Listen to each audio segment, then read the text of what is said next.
Id-deputat nazzjonalista Joe Giglio bl-uffiċċju legali tiegħu ħaddem liġi li vvota kontrija fil-Parlament biex jiddefendi klijenti tiegħu stess. Issa hija s-suġġett ewlieni tat-taħwit li hemm fih dan il-Partit Nazzjonalista, partikolarment f'dawk li ma jarawx għajn majn miegħu. Fil-gazzetta kulħadd ġie żvelat li għal darb'oħra l-akkuża fil-każini tad-9 u l-10 distrett li Giglio mhux ta' min torbot fuqu għax jiġi għajju mill-partit li jirrappreżentaw. Però nies qrib Giglio qed jirritaljaw u jagħmlu pressjoni fuq il-kap Alex Borch. B'twissija ċara li jekk dan l-attakk mhux se jieqaf, Borch se jkollu iżjed problemi.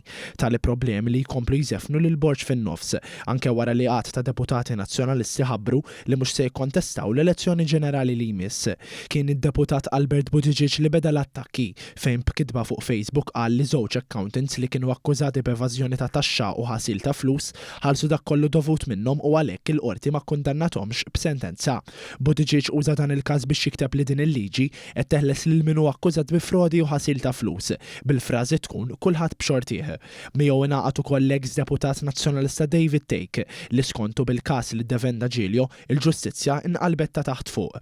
Fuq il-kitba li għamel Take ikkummenta wkoll Matthew Caruana Galizia li f'attakk frontali fuq Giglio ikkonferma li għaż-żewġ accountants dera lihom il-kellim nazzjonalista għall-ġustizzja stess.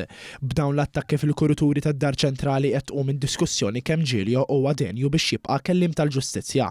Turija ċara ta' kemm żbalja Alex Borch li taħ din il-kariga.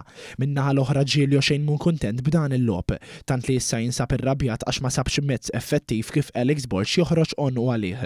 Bekk Alex Borch issa spiċċa jisfem fin-nofs tal-fazzjoni estremista li f'tentattiv li jkalma s-sitwazzjoni bat wieħed minn tiegħu biex ikellem lil Albert Buttigieg biex jirtira il-kumment tiegħu.